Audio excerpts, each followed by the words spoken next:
নমস্কার, আমি রূপসী হালদার। পড়ছি আমরা তো ভালোবাসি তোকে। লেখনীতে রয়েছেন সালমা চৌধুরী। পর্ব 49 শেষাংশ। মেঘের অধিবিদ্যের ন্যায় কথা শুনে তানভীর আশ্চর্য নয়নে তাকিয়ে শুধালো, বুনু তুই ভেবে কথা বলছিস কেন? কে তোকে প্রাধান্য দেয়নি শুধু বল। মজ্জুমের খার ভারী কণ্ঠে বলল, কেন তোকে তাহলে কি করবা? তানভীর ধীর কণ্ঠে বলল, কিছুই করবো না। মেঘ তানভীরের দিকে তাকিয়ে ততষ্ট হয়ে বলল, এমনি হিমকে বুঝাচ্ছি। আবিরের আখি জোড়া মেঘের বাণে গভীরভাবে অনুবদ্ধ হয়ে আছে। মেঘ তানভীরের থেকে নজর সরিয়ে মাথা নিচু করে ফেলেছে। মিরাজের পরিকল্পনা মেঘ এমন একটা কাজ করতে যাচ্ছে, আবিরের মনে ভাব বুঝতে পারবে। খাবার টেবিলে সে যার মতো খাবার খাচ্ছে, অথচ আবিরের দৃষ্টি মেঘেতেই স্থির। মেঘ যে ইনডাইরেক্টলি আবিরকে খোঁচা দিচ্ছে, এটা আবিরের বুঝতে বাকি নেই। মেঘ খাবার খেয়ে চুপচাপ উঠে গেছে। আবির কিছুক্ষণ নীরব চিন্তায় মগ্ন থেকে খাবার শেষ করে অফিসে চলে গেছে।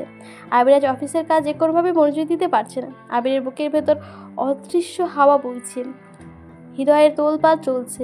এসিতে বসেও শরীর ঘামছে। দুশ্চিন্তায় আবিরের শ্যামবর্ণের চেহারা লালচে বর্ণ ধারণ করেছে। ফাইল এলোমেলো অবস্থায় রেখে টেবিলের ওপর মাথা রেখে শুয়ে আছে। রাকিব একটা ফাইল নিয়ে রুমে ঢুকতে আবিরকে দেখে তাড়াতাড়ি এগিয়ে এসে বলল, কী হয়েছে আবির, অসুস্থ লাগছে?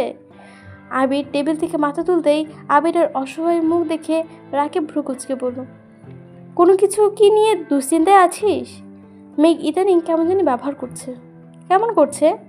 ডিরেক্ট কিছু বলে না, তবে কেমন জানি ঠ্যাস দিয়ে কথা বলে। রাকিব মৃদু এসে বলল, তোকে পরীক্ষা করছে হয়তো। তা বোঝার বয়স আমার হয়েছে। তাহলে দুশ্চিন্তা কী নিয়ে করছিস? খোঁচাখুচিটা যদি সিরিয়াস রূপ নেয়, তার জন্যে ভয় হচ্ছে। আমি সেদিন ওই আইডি থেকে মিরাজ ছেলেটাকে ব্লক করেছি। ওটা আমার কোনো রিয়াকশন দেখায়নি, আনব্লকও করেনি। ঠিক ভার্সিটির ঘন্টার পর ঘন্টা ছেলেগুলোর সাথে আড্ডা দেয়। রাকিব গভীর কণ্ঠে বলল, তুই যে এই বিষয় নিয়ে কোনো দিনই দুশ্চিন্তায় পড়বি সেটা আমার জানা ছিল। তোকে কম করে হলো 1000 বার বলেছি, তুই একবার ওদের সাথে পার্সোনালি দেখা করলে এত কাহিনী কিছুই হতো না। আমি রাগ কন্ট্রোল করতে পারি না, সেটা তুইও জানিস। এখন পর্যন্ত যে কয়েকজনকে নিজের হাতে মেরেছি, সব কটাই তেরামির জন্যই মার খেয়েছে। ভালোভাবে কথা বলতে গেলে তারা মানতে চায় না, গায়ের জোর, এলাকার দাপট দেখায়। সহ্য করতে না পেরে আমার তাদেরকে মারতে হয়। মিরাজদের সাথে দেখা করতে গেলে তারা যে সেম কাজটা করবে না, তার কি কোনো গ্যারান্টি আছে? তীব্র আক্রোশ থেকে দিব মাইট। কোনো না কোনোভাবেই সে কথা মেঘের কানে যাবে, আর মেঘ ভাববে আমি ইচ্ছাকৃত ওর বন্ধুদের মারছি, আর তা নিয়ে তুলকালাম কাণ্ড ঘটাবে। এমনিতেই ওর সাথে রাগারাগি শেষ নেই। এই ঘটনার জের ধরে দেখা যাবে কথা বলে বন্ধ করে দিয়েছে। তানভীর বা আমি বলতেই পারতাম, হ্যাঁ পারতি, কিন্তু মেঘ ঘুরে ফিরে আমাকেই ভুল বুঝতো। কারণ প্রাইমারি স্কুলে থাকাকালীন জয় নামে ছেলেটার জন্য ওকে মেরেছিলাম। এত বছর পর ভার্সিটিতে উঠে ওরা 2 বন্ধু হয়েছে, 2টো ছেলে। এখন মেঘকে না মেরে ওনাকে মারা হয়েছে। মেঘ কি এতটাই বোকা যে কিছুই বুঝবে না? তোরা মারলে ছেলেগুলো মেঘকে ডিটেলসে বলবে, আর কাউকে দিয়ে মারলে সেটা বলবে। সবভাবেই দোষ গিয়ে আবিরা তানভীরের ওপরই পড়বে। তোর কি সুদূর প্রসারী চিন্তা ভাবনার জন্যই নিজের মনোবল হারাচ্ছিস। দিনকে দিন বজমেজাজি হয়ে যাচ্ছিস। মেঘের সাথে কারো না করে রাগ দেখাচ্ছিস। এই সুযোগে ছেলেগুলো অতি বার বেড়েছে। আবির কিছুক্ষণ নিশ্চুপ থেকে আর চোখে রাকিবের দিকে তাকিয়ে শুধালো, কেন আসছিলি? রাকিব সঙ্গে সঙ্গে ফাইল লিখিয়ে দিল। বাড়তি কথা বাদ দিয়ে কাজে মনোযোগ দিল। অফিস শেষে আবির কিছু স্ট্রিট ফুড আর 2টা আইসক্রিমের বক্স নিয়ে বাসে এসেছে। মেঘ সোফায় লম্বা হয়ে শুয়ে টিভি দেখছিল। আবিরকে ঢুকতে দেখে তাড়াতাড়ি উঠে বসতে বসতে কাকে কল দিল।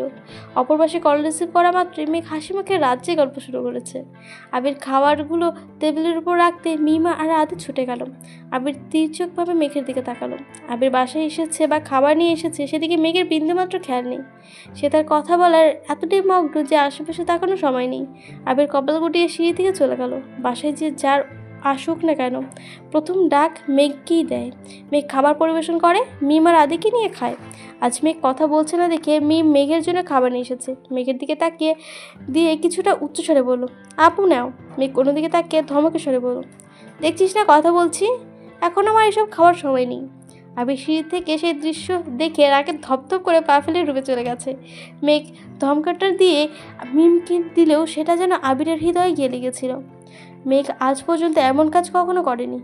বন্যার কারোর সাথে কথা বললেও আবির তানভীরের আসলে কথা শেষ করে কল কেটে দিত, অথচ আজ তার অন্য রূপ। আবির চলে যেতে মেঘ গম্ভীর কণ্ঠে বলল, ফোন রাখ। এখন খাবো আমি। মিম ধমক খেয়ে মন খারাপ করে মেঘের জন্য আনা খাবার আবার নিয়ে গেছে। মেঘ তপ্ত স্বরে বলল, এই মিম, আমার ভাগটা আমায় দিয়ে যা। মিম মন খারাপ করে বলল, তুমি না বললে না তোমার এসব খাবার সময় নেই? সময় ছিল না, এখন আমার অফুরন্ত সময়, সবগুলো আমার কাছে নিয়ে আয়। মিম খাবারগুলো মেঘের কাছে নিয়ে চলে গেছে। মেঘ মিমের হাতে টান দিয়ে মেঘের পাশে বসিয়ে হেসে বলল, রাগ করেছিস? সরি বাবু। মিম কিছু বলছে না দেখে মেঘ দুই হাতে মিমকে কাঁদতে কুঁতে দেওয়া শুরু করলো। সহসা মিমের ছোট দেহ কম্পিত হলো, নড়তে নড়তে বলল, আপু ছাড়ো। মেঘ হাসতে হাসতে বলল, তুই যতক্ষণ না হাসবি ততক্ষণ ছাড়বই না। কাতুকুতু সহ্য করতে না পেরে মিম হাসতে শুরু করলো। মেঘ সঙ্গে সঙ্গে কাতুকুতু দেওয়া থামিয়ে দিয়েছে। দুই বোন গল্প করতে করতে আবিরের আনা খাবারগুলো খেয়েছে। আদি নিজের ভাগ খাবার নিয়ে আগে রুমে চলে গেছিল। কিছুক্ষণ পর গল্প করতে করতে মেঘ মিমের উড়ুতে মাথা রেখে শুয়ে পড়েছে। মিম মেঘের চুলে হাত বুলিয়ে মৃদুস্বরে বলল, কী হলো আপু? মেঘ লাজুক হাসলো, তারপর বলল, জানিস একজনের প্রেমে পড়েছি। মিম উত্তেজিত কণ্ঠে চেঁচিয়ে উঠল, সত্যি? কার? মেঘ দুই হাতে মুখ লুকিয়ে বলল, বলা যাবে না। প্লিজ আপু বলো, কে সে? আছে কেউ একজন। পছন্দ করো? না, ভালোবাসি। আপু বলো না প্লিজ। খুব শীঘ্রই বলবো। দোয়া করার জন্য খুব তাড়াতাড়ি সফল হতে পারি। ফি আমানিল্লাহ। আবির রুমে ঢুকেছে, ডিরেক্টলি ওয়াশরুমে চলে গেছে। প্রায় 1 ঘন্টা যাবৎ ওয়াশরুমের ঝর্ণার নিচে দাঁড়িয়ে আছে। চোখ দুটো ক্রোধে রক্তব হয়ে আছে। মনের ভেতর শরীরে রক্ত টকবক করে ফুটছে। কপালে দুপাশের রগ দুটো অবিরাম কাঁপছে। মস্তিষ্কের রক্ত সঞ্চালন বেড়ে গেছে। ঘণ্টাখানেক পর ওয়াশরুম থেকে বেরিয়ে ভেজা শরীরে একটা টাওয়াল জড়িয়ে টি শার্ট পরে নিচে আসলো। মেঘ তখনও মিমের কোলে মাথা রেখে গল্পগুজবে মত্ত রয়েছে। আবিরকে নামতে দেখে মেঘ তৎক্ষণাৎ উঠে বসলো। আবির নিচে এসে ওদের পাশে সোফায় বসেছে। আবিরকে দেখে মিম নড়ে চড়ে বসলো। আবির দুই হাতে দুই দিকে ছড়িয়ে সোফায় হেলান দিয়ে বসলো। হাতের লোমের গুড়ার এখনো বিন্দু বিন্দু পানি জমে রয়েছে। ভেজা চুলগুলো কপাল থেকে ভ্রুত থেকেও নিচে নেমে পড়েছে। চুলের আগা থেকে অবরত মুক্তার মতো পানির বিন্দু আবিরের টি শার্ট পড়েছে। আবির অপলকের জন্য তাকালো। সর্বাঙ্গে কারেন্টের ন্যায় শক লাগলো। সঙ্গে সঙ্গে বুকের ভেতর ধুকপুক শুরু হয়ে গেছে। মেঘ চোখ সরিয়ে নিয়েছে। আবির মিমকে উদ্দেশ্য করে বলল, রুম থেকে আবার ফোনটা নিয়ে আয় তো। কথাটা বলা মাত্র মিম উঠে গেছে। মেঘ সোফার কর্নারে গুটোসুটি মেরে বসে আছে। মিম যেতেই মেঘ তাড়াতাড়ি করে ফোন হাতে নিয়ে কী যেন করতে লাগলো। আবেগ নীরের দৃষ্টিতে মেঘের পানে চেয়ে আছে। মেঘ ফোন চাপতে চাপতে পারছে না, ভয়ে হাত কাঁপছে। আবির গম্ভীর কণ্ঠে বলল, তোর কি মনে হচ্ছে না তুই প্রাপ্ত স্বাধীনতা অপব্যবহার করছিস? মেঘ চিবুক নামিয়ে চুপচাপ বসে আছে। মেঘের নিস্তব্ধতা আবিরের রাগ দ্বিগুণ বাড়িয়ে দিয়েছে। আবির রেগে বলল, কথা বলছিস না কেন? মেঘ কিছু না বলে উঠে যেতে নিলে আবির রাগান্বিত কণ্ঠে বলল, আমি তোকে কিছু জিজ্ঞাসা করেছি মেঘ, কথা কানে যায় না তোর? মেঘ কাঁপা কাঁপা কণ্ঠে বলল, আমার একটা ইম্পর্টেন্ট কল আসছে বলেই মেঘ কল রিসিভ করে কানে ধরতে ধরতে সিঁড়ি দিয়ে উঠে গেল।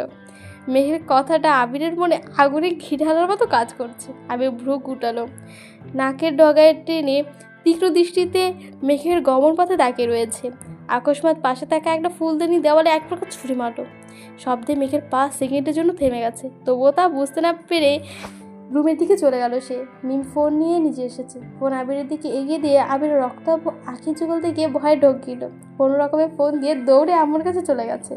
আবির সেই যে বেরিয়েছে, রাতেও বাসায় ফেরেনি। মেঘ অপেক্ষা করতে করতে ব্যালকনিতে ঘুমিয়ে পড়েছিল। ভোরবেলা হঠাৎ ঘুম ভাঙতেই মেঘ থতমত খেয়ে উঠে বসে। তাড়াতাড়ি রুম থেকে বেরিয়ে আবির রুমে গেল। আবিরের রুমে কেউ নেই দেখেই মেঘের বুক কেঁপে উঠেছে। ভোরবেলায় বাসায় বাহিরে গিয়ে দেখে এসেছে আবিরের বাইক আছে কিনা। এত সকালে কি করবে কিছুই বুঝতে পারছে না। আবিরকে কল দেওয়ার মতো সাহসও পাচ্ছে না। সকাল 7টাতে গিয়ে মেঘ খাবার টেবিলে বসে আছে। আবির ফিরে যেন দেখতে পারে, কিন্তু আবিরের ফেরার নামগন্ধ নেই। সবাই খেতে বসেছে। আবির নেই দেখে আলী আহমেদ খান প্রশ্ন করলেন, আবির কোথায়? ওঠেনি? তার মেয়ে গলা কাকারে দিয়ে কণ্ঠে বলল, ভাইয়া রাকিব ভাইয়াদের বাসায় আছে। কেন? অফিসের কাজে গিয়েছিল, রাতে আর ফেরেনি। আলী আহমেদ খান গম্ভীর কণ্ঠে বললেন, কাজের জায়গায় থাকবে, আর তার সাথে বাসার কি ফেরার না ফেরার সম্পর্ক? তানভীর আর কিছু বলল না। বড় আব্বুর সাথে যুক্তিতে সে কুলাতে পারে না, তার থেকে কথা না বলা শ্রেয়। মেঘ নিস্তব্ধ আঁকিতে তানভীরের দিকে তাকিয়ে আছে। মেঘ স্পষ্ট বুঝতে পারছে আবির ভাইয়ের তার উপরে রাগ করে বাসা থেকে চলে গেছেন।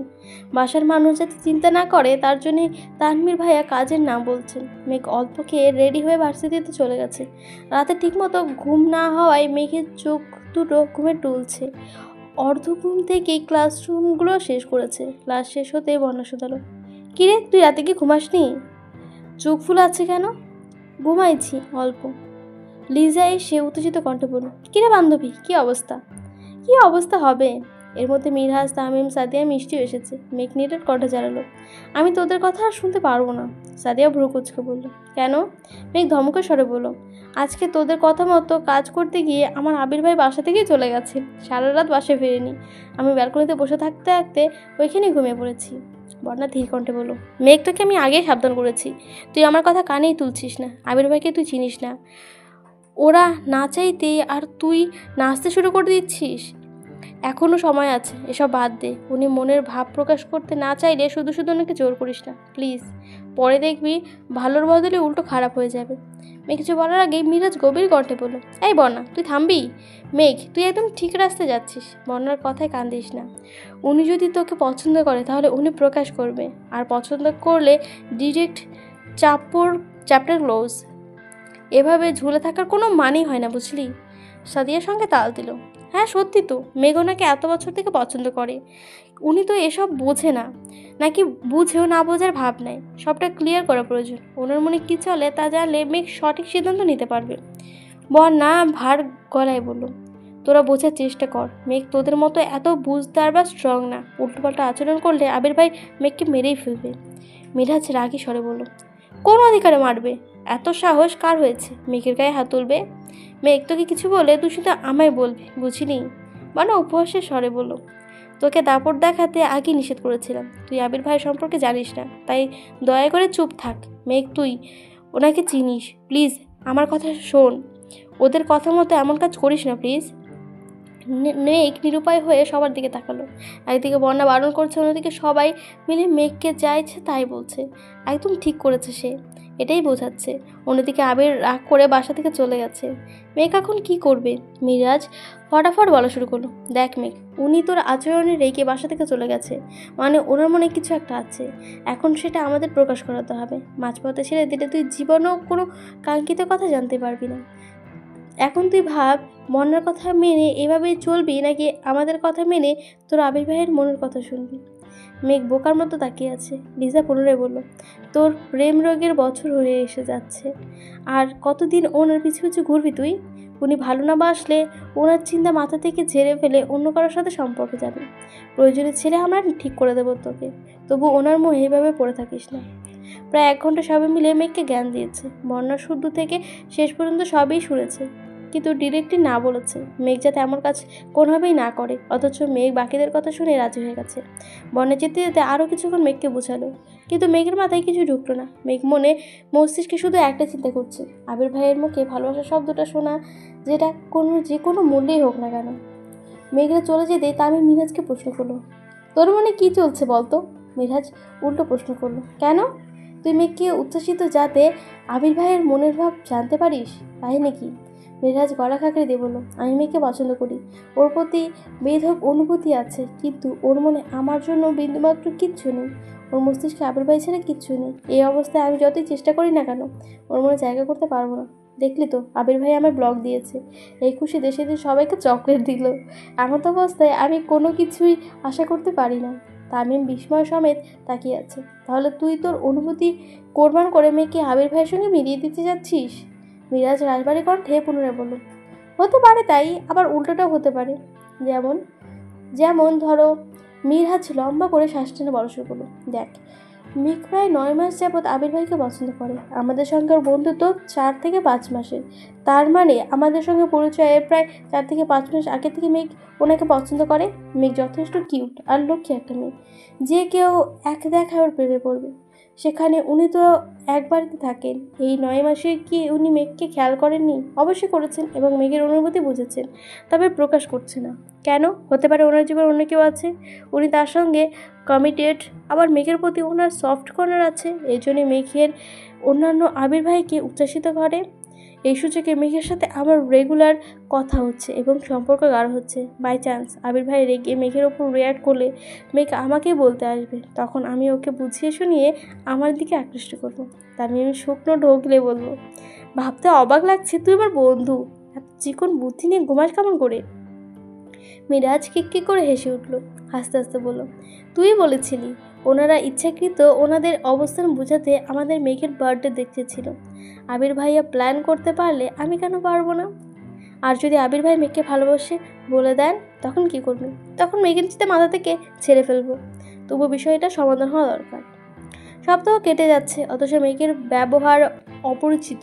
মেঘকে আবিরকে এড়িয়ে চলা, আবিরকে দেখিয়ে দেখিয়ে ফোনে কথা বলা, ইচ্ছাকৃত খোঁচানো, সবাই চলছে। আবির দুই একবার মেঘের সঙ্গে কথা বলতে চাইলেও কিন্তু মেঘের ব্যস্ততার পাত্তা দেওয়া আবির আর কিছুই বলেনি। মেঘকে মেঘের মতোই ছেড়ে দিয়েছে।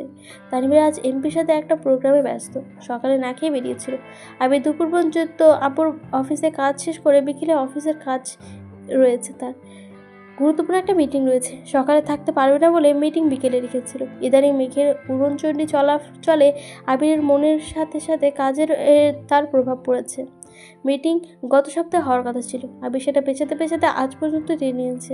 আব্বু চাচুর সামনে স্ট্রংভাবে কাজ করেও নিজের অফিসে এসে সম্পূর্ণ ভেঙে পড়ে। আজ নিজেকে শক্ত রাখতে ফোন বন্ধ করে ড্রয়ারে রেখে দিয়েছে। নিজের রুম ছেড়ে ল্যাপটপ নিয়ে রাকিবের রুমে চলে এসেছে। রাসেল দুপুর পর্যন্ত অফিস করেছেন। আজ তার গার্লফ্রেন্ডের জন্মদিন, তাই দুপুর দিকে চলে গেছে।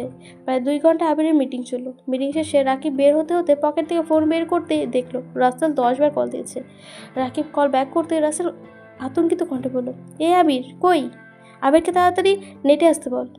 কেন, কি হয়েছে? তুই আবিরকে বল বলে রাসেল কল কেটে দিয়েছে। রাকিব আবিরকে বলা মাত্রই আবির রুমে গিয়ে ফোন খুলে দেখলো।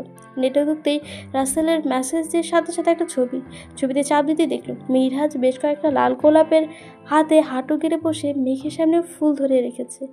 মেঘ ফুলগুলোর দিকে তাকিয়ে আছে। বর্ণা, মিষ্টি, সাদিয়া, লিজা, তামিম সবাই পাশে দাঁড়িয়ে রয়েছে। ছবিটা দেখা মাত্রই আবির ধপ করে চেয়ারে বসে পড়েছে। রাকিব ক্লায়েন্টদের সাথে কথা বলে ব্যস্ত। আবির কয়েক মুহূর্তের মধ্যে বাইকের চাবি নিয়ে বেরিয়ে যাচ্ছে। রাকিব পেছন থেকে রেখে বলল, কোথায় যাচ্ছিস? আবির কোনো উত্তর না দিয়ে বেরিয়ে পড়েছে। রাসেল কল দিয়ে জায়গাটা জেনে দ্রুত পৌঁছালো সেখানে। আবিরদের কাছাকাছি গিয়ে বাইকে ব্রেক বসলো। মেঘরা সবাই গোল মিটিং করে বসে চা খাচ্ছিল।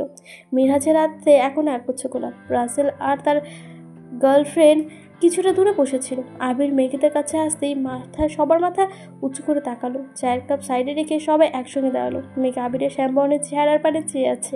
সহসা হৃৎপিণ্ডনের ধূপপুকানি বেড়ে গেছে, সাথে মনের ভেতরে খুঁতখুত লেগেই আছে। আবির চোখ বুজে দীর্ঘশ্বাস ছেড়ে দু কদম এগিয়ে আবিরের মেঘের ঠিক সামনে গিয়ে দাঁড়ালো। মেঘ ক্ষীরোচ্ছিত আকস্মিতের মতো চেয়ে আছে, কিছুই বলল না।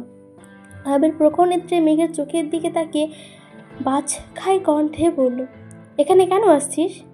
মেঘের অনিশ্চিত সত্ত্বেও ঠোঁটে হাসি রেখে স্বাভাবিক কণ্ঠে বলল, আড্ডা দিতে। আবির পুনরায় প্রশ্ন করল, শুধুই আড্ডা দিতে? জি। মেঘের কণ্ঠস্বরে নিরুত্তাপ ভাব দেখে আবিরের মেজাজ চরম লেভেলের খারাপ হচ্ছে। বারবার চোখে সেই ছবিটাই ভাসছে। আবির রাগান্বিত কণ্ঠে বলল, সত্যি কথা বল মেঘ। মেঘ নিরুত্তর। মেঘা স্বাভাবিক কণ্ঠে বলল, ভাইয়া। মেঘ কিছু বলবে না।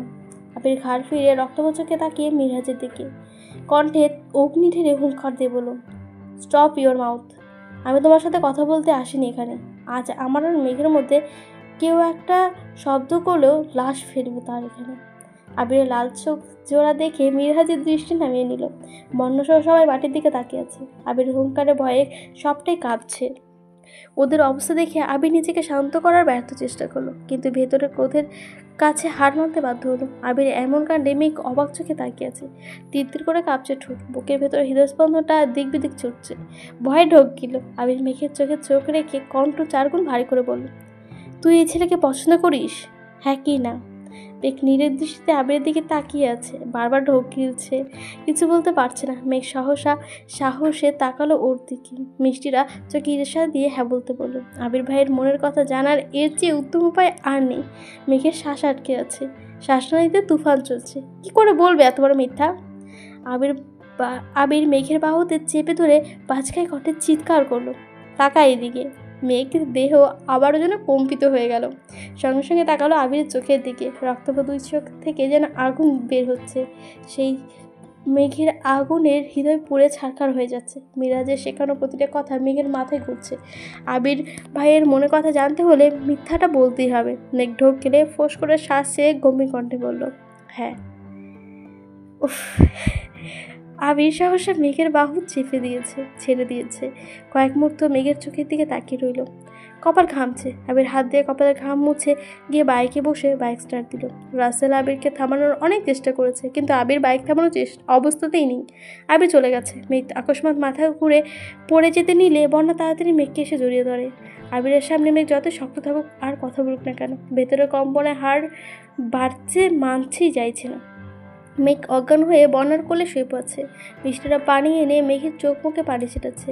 এর মধ্যে রাকিব এসেছে। আবিরকে কল না ধরায় রাকিব রাসেলকে কল দিয়েছিল। রাসেল সবটা বলাতে রাকিব সঙ্গে সঙ্গে অফিস ছুটি দিয়ে রওনা হয়েছে। তানবীরকে সব জানিয়েছে। রাকিব বাইক থামিয়ে আতঙ্কিত ঘটে শুধালো, আবির কোথায়? আবির চলে গেছে। কোথায় জানি না। রাকিব উৎফুল্লিত কণ্ঠে চেঁচিয়ে উঠল, তুই একে আটকাতে পারলি না? ও কি আমার কথা শোনার মানুষ? চেষ্টা তো করেছি। ওদের কথোপকথনের মধ্যে তানবীর বাইকের থেকে নেমে এসে রাগান্বিত কণ্ঠে বলল, ভাইয়া কোথায়? রাকিব মৃদু স্বরে বলল, ও বাইক নিয়ে চলে গেছে। তানবীর আগ পাছে না পেয়ে যেই মিজাজকে এলো পাথারি মারতে শুরু করলো। তামিম বাঁচাতে আসলে তামিমের গায়েও বেশ কিছু মাইর পড়েছে। রাকিব রাসেল তাড়াতাড়ি গিয়ে তানবীরকে টেনে হিঁচড়ে সরিয়ে আনলো। দুজনে মিলেও তানবীরকে আটকাতে পারছে না। মাইরের চোটে মিরহাজের হাতের ফুলগুলো মাটিতে পড়ে গেছে। মিরহাজের নাক দিয়ে রক্ত বেরোচ্ছে। রাকিব আর রাসেল তানবীরকে শান্ত করতে গভীর কণ্ঠে বলল, তুই মেয়েকে নিয়ে বাসায় যা। তানবীর মেঘকে ধমক দিতে গেলে রাকিব সঙ্গে সঙ্গে ভারী কণ্ঠে বলল, তানবীর, মেঘকে কিছু বলবি না, চুপচাপ বাসায় নিয়ে যা। তানবীর দীর্ঘশ্বাস ছেড়ে বন্যার দিকে এক পলক তাকালো। রাগ ক্রোধ যেন বেরিয়ে আসতে চাইছে। ঘুরে যেতে নিলে ফুলগুলোর দিকে তাকিয়ে নজর পড়লো। সঙ্গে সঙ্গে পায়ের জুতো দিয়ে টকটকে লাল গোলাপগুলো পিষিয়ে ফেলেছে। মিষ্টিরা চোখ নামিয়ে সেই দৃশ্য দেখলো। কেউ চোখ তুলে তানবীরের দিকে মুখ করে তাকাতেও পারছে না। তানবীর বাইকের কাছে যেতে যেতে মিরাজের দিকে তাকিয়ে রাগান্বিত কণ্ঠে হুঙ্কার দিল, আমি এখন চলে যাচ্ছি ঠিকই, কিন্তু আমার ভাইয়ের কিছু হলে তোর খবর আছে বলে দিলাম। তানবীর বাইকে স্টার্ট দিয়ে মেঘের উদ্দেশ্যে পড়ে। ওঠ। রাকিব আবারও বলল, মেঘকে চুপচাপ বাসায় নিয়ে নামিয়ে দিবি, রাগ দেখাবি না বললাম। তানবীর মিরাজের দিকে একবার তাকালো।